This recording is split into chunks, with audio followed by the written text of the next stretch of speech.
जम्मू कश्मीर के शोपिया में आतंकियों के साथ सुरक्षा बलों का एनकाउंटर जारी। आर्मी, सीआरपीएफ और जम्मू कश्मीर पुलिस का ज्वाइंट ऑपरेशन।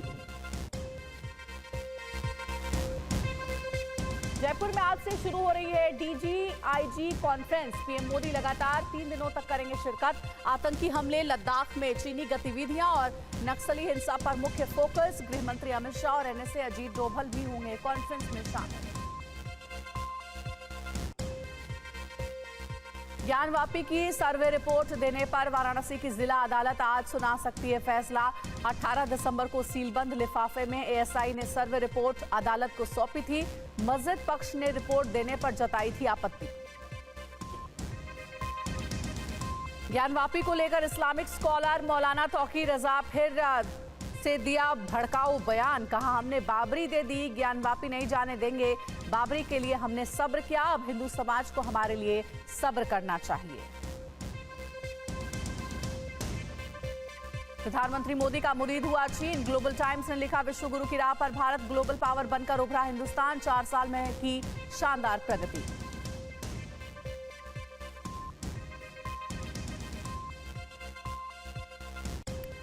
जम्मू कश्मीर के शोपिया में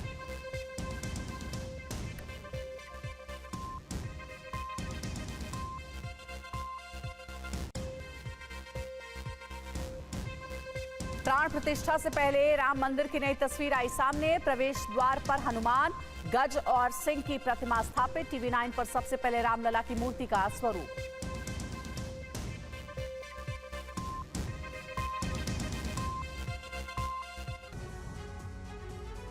लोकसभा चुनाव को लेकर कांग्रेस की तैयारियां तेज। घोषणा पत्र कमेटी की बैठक में सीट बंटवारे पर हुई चर्चा। भारत जोड़ो न्याय यात्रा का रूट मैप भी हुआ तैयार। इंडिया गठबंधन में 20 जनवरी तक होगा सीटों का बंटवारा। सूत्रों के मुताबिक 1-2 दिन में होगी विपक्षी नेताओं की वर्चुअल मीटिंग। बंगाल में इंडिया गठबंधन में मतभेद बढ़े। अधीर रंजन के बयान पर टीएमसी नेता कुणाल घोष ने कहा, अधीर रंजन गठबंधन में दिक्कत पैदा कर रहे हैं। कांग्रेस हाईकमान अपनी मंशा साफ करे। बिहार के मंत्री मदन सैनी ने विपक्षी गठबंधन के सामने रखी मांग। कहा, नीतीश को पीएम का चेहरा बनाएं। इंडिया गठबंधन के सूत्रधार है नीतीश। जयपुर में डीजीआईजी कॉन्फ्रेंस में शामिल होंगे पीएम मोदी। गृह मंत्री अमित शाह, एनएसए डोभाल भी रहेंगे मौजूद। साइबर अपराध, उग्रवाद के मुद्दे पर होगी चर्चा।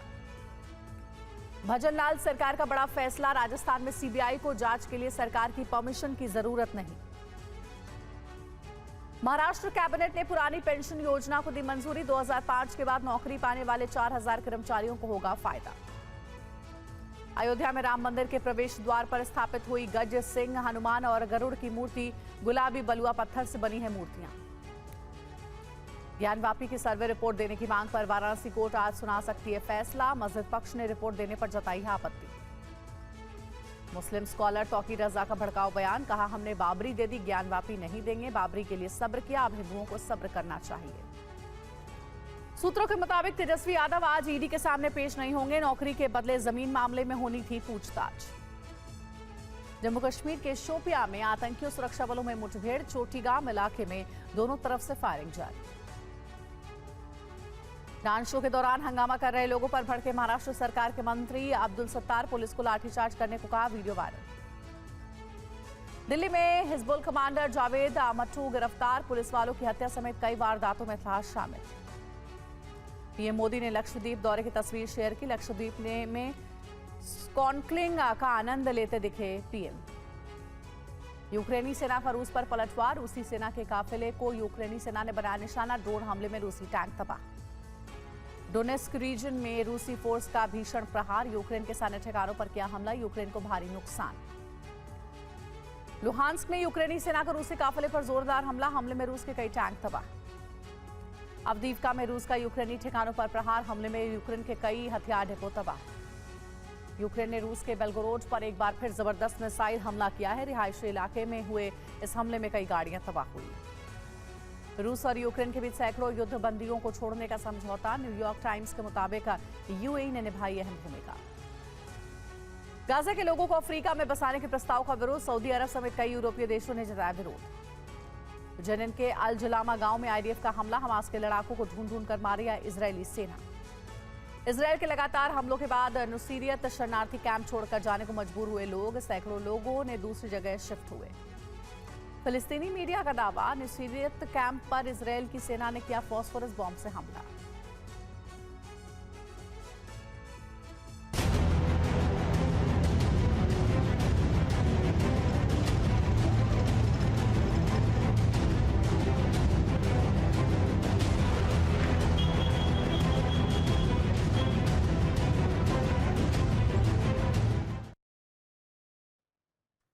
तो दिल्ली एनसीआर में जारी है कड़ाके की ठंड और उत्तर भारत में कोल्ड अटैक देखने को मिल रहा है। बड़ी खबर यह है कि लगातार टेम्परेचर में गिरावट दर्ज की जा रही है और सीजन का सबसे ठंडा दिन रहा गुरुवार, यानी कि कल का दिन। राजधानी दिल्ली में 7 डिग्री रहा टेम्परेचर। अलाव जलाकर रात बिताने को मजबूर है लोग। तो कड़ाके की ठंड पड़ रही है और ठंड की वजह से जो टेम्परेचर है वो लगातार गिरता जा रहा है और दिल्ली एनसीआर के लोगों की भी मुसीबतें बढ़ती जा रही हैं। उत्तर भारत की बात करें तो कपकपाने वाली सर्दी के बीच लोग किसी तरीके से अपना पूरा काम कर रहे हैं, आए दिन का काम कर रहे हैं। खास करके जो विजिबिलिटी कम हो रही है उसकी वजह से लोगों को काफी परेशानियों का सामना करना पड़ रहा है।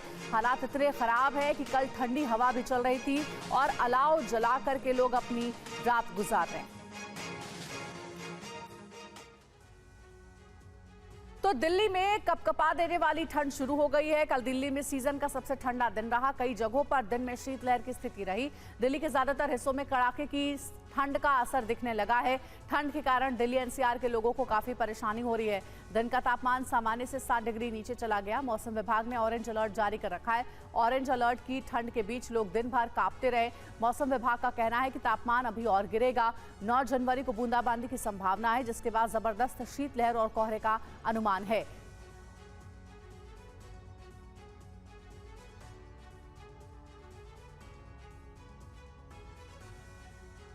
तो दिल्ली एनसीआर में पारा गिरने से लोगों की कपकपी छूट रही है। ठंड से बचने के लिए लोग अलाव का सहारा ले रहे हैं। नई दिल्ली से देखिए टीवी 9 संवाददाता की ये रिपोर्ट। मैं इस वक्त नई दिल्ली में मौजूद हूं और आप देख सकते हैं इस कड़ाके की ठंड से बचने के लिए लोग अलाव का सहारा ले रहे हैं। यहाँ पे कुछ लोग यहाँ बैठे हुए हैं।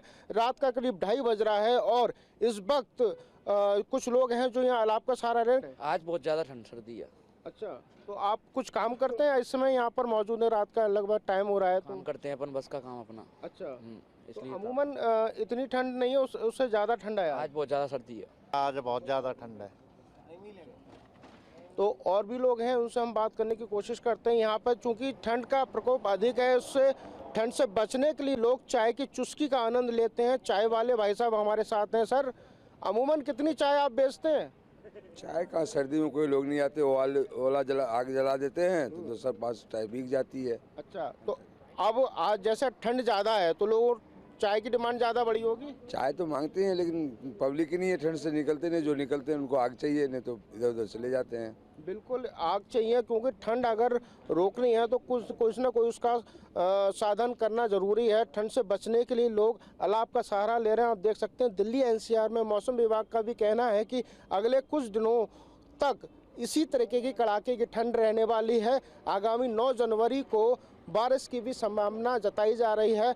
लिहाजा इस वक्त दिल्ली एनसीआर ही नहीं बल्कि पूरे दिल्ली एनसीआर से बाहर भी काफ़ी ठंड का प्रकोप है, जिसके कारण जो लोग हैं अपने घरों से कम निकल रहे हैं और जो लोग निकल भी रहे हैं वो अपने पूरे शरीर को ढककर निकल रहे हैं, क्योंकि ठंड का असर अधिक है। तो उत्तर भारत में ठंड और शीतलहर का कहर जारी है। कड़ाके की ठंड ने कपकपी बढ़ा दी है। तापमान में लगातार गिरावट दर्ज की जा रही है। तो हालात बेहद ज्यादा खराब है। उत्तर भारत की बात करें तो ठंड और शीतलहर का कहर एक साथ देखने को मिल रहा है और कोहरे की वजह से विजिबिलिटी भी बेहद कम हो गई है। और अगली बड़ी खबर का रुख करेंगे। जम्मू कश्मीर के शोपियां में आतंकियों से मुठभेड़ की खबर है। आतंकियों और सुरक्षा बलों के बीच जारी है मुठभेड़। आर्मी, सीआरपीएफ और पुलिस का ज्वाइंट ऑपरेशन चल रहा है। और अब अगली बड़ी खबर की बात करेंगे। धरती पर एटमी संकट, भूमाफिया चीन का लालच। जी हां, क्या अगले 10 दिन में ताइवान पर चीन का हमला होने वाला है? अगर 13 जनवरी को ताइवान में चीन की कठपुतली सरकार नहीं बनी तो लाल सेना ताइपे पर हमला कर देगी। चीन ने इस जंग के लिए बहुत बड़ी तैयारी कर ली है। 2024 शुरू होते ही चीन ने ताइपे और फिलीपींस पर हमला करने के लिए अब तक की सबसे बड़ी वॉर एक्सरसाइज की है। लेकिन इस जंग से चीन और जिनपिंग को क्या हासिल होगा? अमेरिका और चीन के बीच हुई इस जंग का दुनिया पर क्या असर होगा? इस रिपोर्ट में आपको दिखाते हैं पूरी खबर।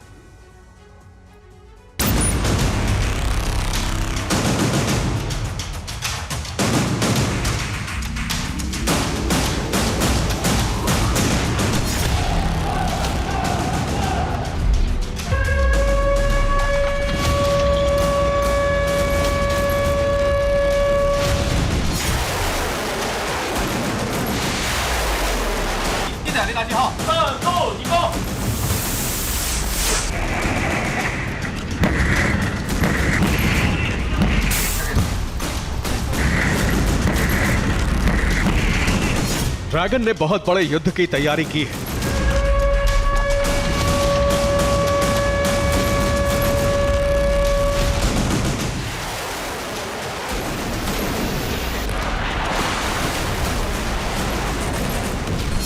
चीन के फाइटर जेट जंग के लिए निकल गए हैं।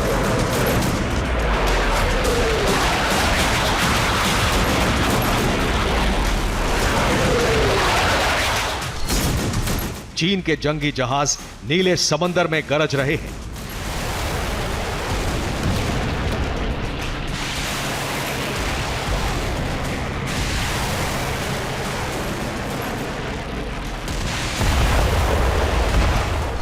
मिसाइलों से लैस चीन की पनडुब्बियां बड़ा हमला करने के लिए गहरे समंदर में डुबकी लगा चुकी हैं।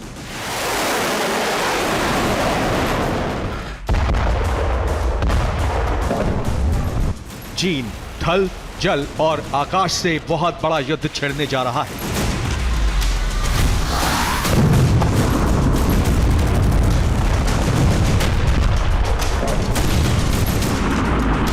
दो 2024 में पीएलए के सबसे बड़े युद्धाभ्यास का यह पहला वीडियो है।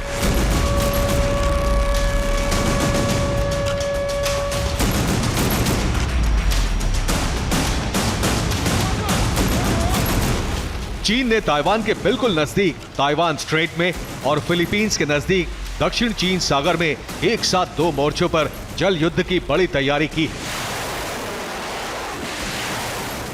यह तैयारी बिल्कुल ऐसी है जैसे अगले 10 दिन में चीन ताइवान पर हमला करने वाला है।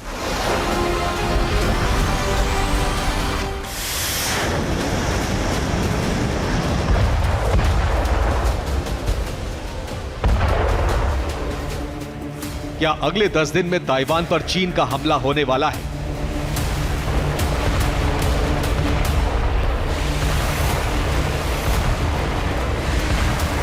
क्या शी जिनपिंग ने नए साल से पहले 31 दिसंबर 2023 को जो धमकी दी थी उसके सच होने का वक्त आ गया है?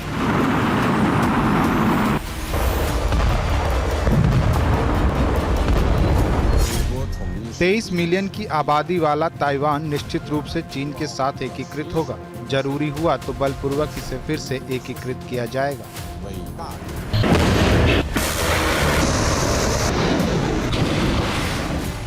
31 दिसंबर को जिनपिंग ने ताइवान को चीन में मिलाने की सौगंध ली और चौथे दिन चीन की नौसेना, वायुसेना और थल सेना ने सबसे बड़ा युद्धाभ्यास शुरू कर दिया।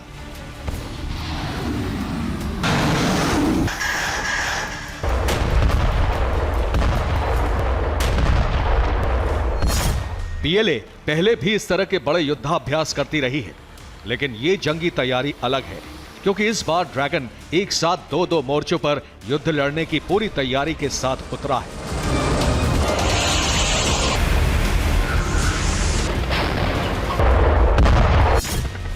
फिलीपींस के साथ पहले भारतीय नौसेना और फिर अमेरिकी नेवी के तयशुदा युद्धाभ्यास से चीन बौखला गया है। इसलिए जिनपिंग और पीएलए के तेवर देखकर तय लग रहा है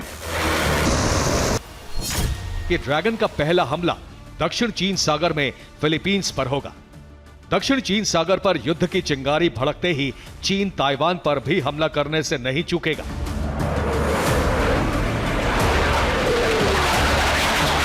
चीन ने 2024 शुरू होते ही जिस स्तर का युद्धाभ्यास शुरू किया है, वैसा पीएलए ने बीते कई साल से नहीं किया था।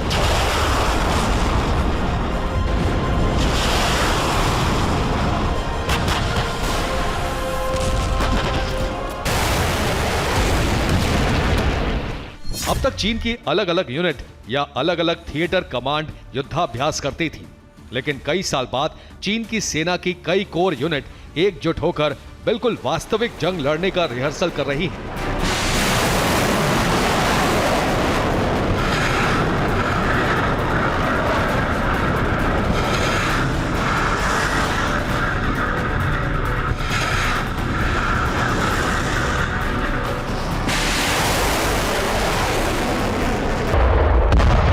चीन को अगले 10 दिन में वास्तविक युद्ध लड़ना है, इसलिए विस्तारवादी ड्रैगन बहुत बड़े युद्ध की तैयारी कर रहा है।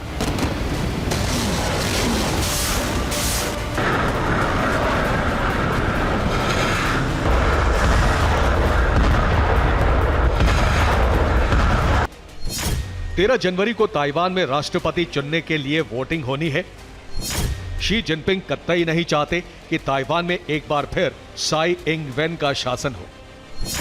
शी जिनपिंग ताइवान में एक ऐसी कठपुतली बैठाना चाहते हैं जो कहने को ताइवान का राष्ट्रपति हो, लेकिन वही करे और कहे जो शी जिनपिंग चाहते हैं। इसलिए अंदेशा यह है कि 13 जनवरी को होने वाले चुनाव में साई इंग वेन के जीतने की खबर भी जिनपिंग को मिली तो शी ताइवान पर हमला करने का आदेश देने में 1 मिनट भी नहीं लगाएंगे। जम्मू कश्मीर के शोपिया से जहां आतंकियों के साथ मुठभेड़ जारी है, आतंकियों और सुरक्षा बलों के बीच मुठभेड़ चल रही है। आर्मी, सीआरपीएफ और पुलिस का ज्वाइंट ऑपरेशन चल रहा है। ये बड़ी खबर आपको दे रहे हैं जम्मू कश्मीर के शोपिया से, जहां आतंकियों और सुरक्षा बलों के बीच मुठभेड़ जारी है। सुरक्षा बलों ने चोटीगाम इलाके में 2 आतंकियों को घेरा है और कहा जा रहा है कि पूरे इलाके में सर्च ऑपरेशन भी जारी है सुरक्षा बलों का। आर्मी, सीआरपीएफ और पुलिस का ये ज्वाइंट ऑपरेशन चल रहा है शोपिया इलाके में। ज्यादा जानकारी के साथ हमारे सहयोगी महराज हमारे साथ जुड़ गए, उनसे बात करते हैं। महराज, क्या अपडेट मिल पाई है? 2 आतंकियों के छिपे होने की खबर है जिससे सुरक्षा बलों ने घेरा हुआ है, इन दोनों के बारे में क्या जानकारी? बिल्कुल अंजलि, बता दें अभी तक ये 36 घंटे में दक्षिण कश्मीर में दूसरा एनकाउंटर देखा जा रहा है। और बता दें कि ये शोपिया जो है पहले से ही बहुत सक्रिय रहा है मिलिटेंसी को लेकर, और अभी जो है बिल्कुल एनकाउंटर चल रहा है। हालांकि रात तड़के हुए जो कह सकते हैं कि अभी ऑपरेशन फर्स्ट लाइट के साथ फिर से शुरू हुआ है। अभी दोनों ओर से रुक रुक के फायरिंग बीच बीच में देखी जा रही है, लेकिन अभी तक जो स्पष्ट है इनकी पहचान बताई नहीं जा रही है मिलिटेंट्स कौन कौन है। लेकिन अभी तक ये सूत्र से पता चला है कि 2 मिलिटेंट्स इस मुठभेड़ में अभी तक जो है फंसे हुए हैं। और बता दें आपको कि ये 36 घंटे में दूसरी मुठभेड़ दक्षिणी कश्मीर में है। जी अंजलि, शुक्रिया आपका महराज पूरी जानकारी देने के लिए। तो शोपिया में आतंकियों और सुरक्षा बलों के बीच मुठभेड़ जारी है। 2 आतंकियों के इस इलाके में छिपे होने की खबर है। ज्वाइंट ऑपरेशन चल रहा है जिसमें सीआरपीएफ, लोकल पुलिस और सुरक्षा बल शामिल है। और अब बात करेंगे उत्तर भारत में कोल्ड अटैक की।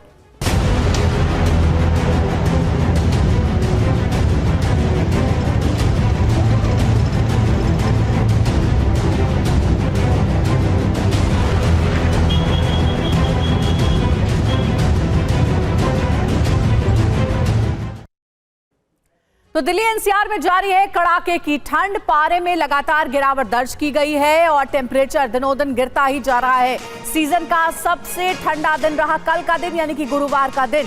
राजधानी दिल्ली में 7 डिग्री रहा तापमान। अलाव जलाकर रात बिता रहे हैं लोग।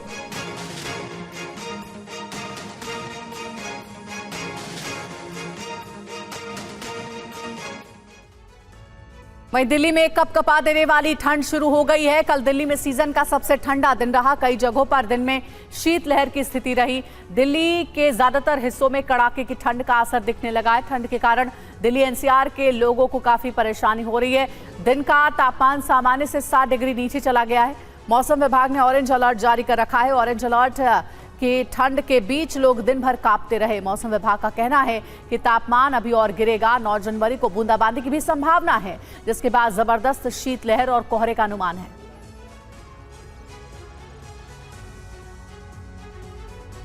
और वहीं उत्तर भारत में ठंड और शीतलहर का कहर जारी है। कड़ाके की ठंड ने कपकपी बढ़ा दी है। तापमान में लगातार गिरावट दर्ज हो रही है। उत्तर भारत की बात करें तो यहां पर सर्दी बहुत ज्यादा बढ़ गई है। कड़ाके की ठंड पड़ रही है। दिल्ली में कल सीजन का सबसे ठंडा दिन रहा। जो मैदानी इलाके हैं वहां पर तापमान में लगातार गिरावट दर्ज की गई है।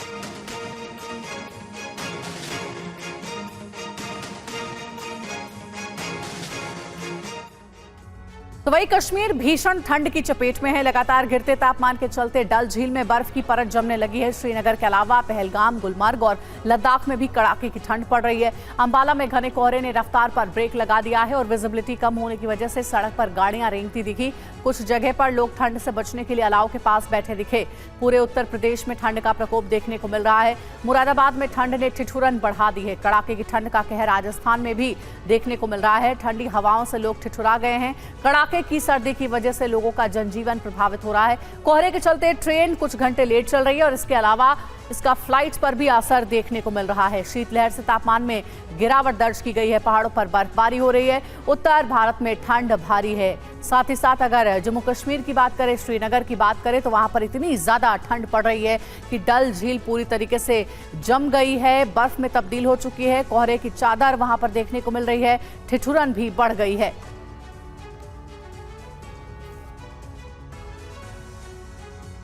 और अब अगली बड़ी खबर का रुख करेंगे। मुस्लिम स्कॉलर मौलाना तौकीर रजा का भड़काऊ बयान। हमने बाबरी दे दी, ज्ञान वापी नहीं देंगे, तौकीर रजा ने कहा है।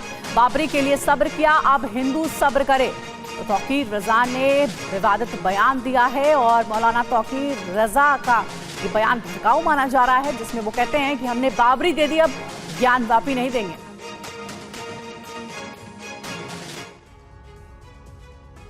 आज मैं ऐलान करता हूं, हमारी आस्था कोर्ट से ऊपर है, ज्ञानव्यापी पे सब्र नहीं किया जाएगा।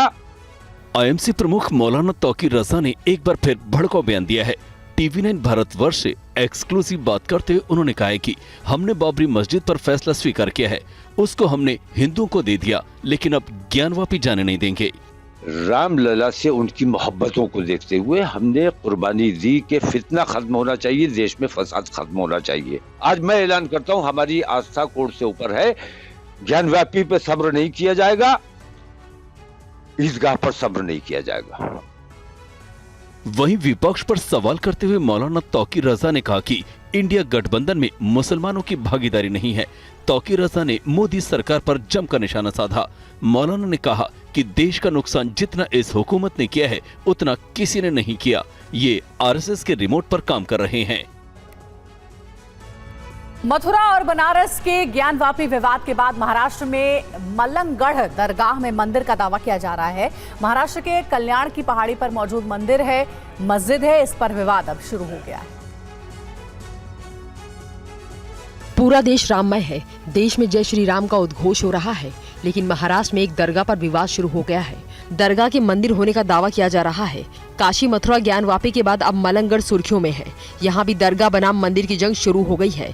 हिंदू पक्ष का दावा है कि मलंगगढ़ में मौजूद दरगाह एक मंदिर है। महाराष्ट्र के मुख्यमंत्री शिंदे के बयान के बाद ये जंग और तेज हो गई है। मलंगगडाच्या बाबतीत देखील भावना आपल्या सगळ्यांच्या मला माहित आहे। या मलंगगडामध्ये धर्मवीर आनंद दिघे साहेबांनी मलंगगड मुक्तीचं आंदोलन सुरू केलं आणि आता जय मलंग श्री मलंग आपण म्हणू लागलो, हा त्याचाही आनंद आपल्याला आहे। नासिर हाजी पीर ट्रस्ट के चेयरमैन ने कहा कि ये 800 साल पुरानी दरगाह है जिसमें पीर मलंग मजार है। यहाँ पर 5 वक्त की नमाज अदा होती है और ये 800 बरस हिस्ट्री है। और ये दरगाह शरीफ सुप्रीम कोर्ट से लेके नीचे डिस्ट्रिक्ट कोर्ट से लेके सुप्रीम कोर्ट तक का सब कोर्टों के अंदर ये है। और ये रजिस्टर हुआ है 1953 के अंदर पीर हाजी मलंग साहेब दरगाह ट्रस्ट करके। और इन दिनों महाराष्ट्र के अल्पसंख्यक मामलों के मंत्री अब्दुल सत्तार का एक वीडियो वायरल हो रहा है, जिसमें वो एक कार्यक्रम के दौरान भीड़ पर लाठीचार्ज का आदेश दे रहे हैं। इतना मारा का त्यांची हड्डी तुटून जाईल। महाराष्ट्र सरकार के मंत्री अब्दुल सत्तार का ये वीडियो जमकर वायरल हो रहा है। इसमें वो अपने जन्मदिन के मौके पर आयोजित एक डांस शो में भीड़ को कंट्रोल करने के लिए कथित तौर पर पुलिस से लाठीचार्ज करने के लिए कह रहे हैं। इतना मारा का त्यांची हड्डी तुटून जाईल। दरअसल औरंगाबाद के सिल्लोड विधानसभा क्षेत्र में महाराष्ट्र सरकार में कैबिनेट मंत्री अब्दुल सत्तार के जन्मदिन पर कार्यक्रम आयोजित किया गया था, जिसमें मशहूर मराठी नर्तकी गौतमी पाटिल का डांस शो था। सिल्लोड के उस मैदान में आयोजित प्रोग्राम में 50,000 से ज्यादा दर्शक कार्यक्रम को देखने आए थे। भीड़ ज्यादा होने से हालात आउट ऑफ कंट्रोल हो गया, जिस पर मंत्री जी को गुस्सा आ गया और उन्होंने मंच से ही पुलिस को लाठीचार्ज करने का आदेश दे दिया। जब वीडियो वायरल होने के बाद मंत्री जी की फजीयत होने लगी, तब उन्होंने सबसे माफी मांगी और हंगामे का सारा ठीकरा विपक्ष पर फोड़ दिया। त्या शब्दामध्ये मी बोललो आणि याच्याबद्दल ही कोणाच्या मनामध्ये काही थोडीफार शंका कुशंका झाली असेल तर मी निश्चित त्याची दिलगिरी व्यक्त करेन।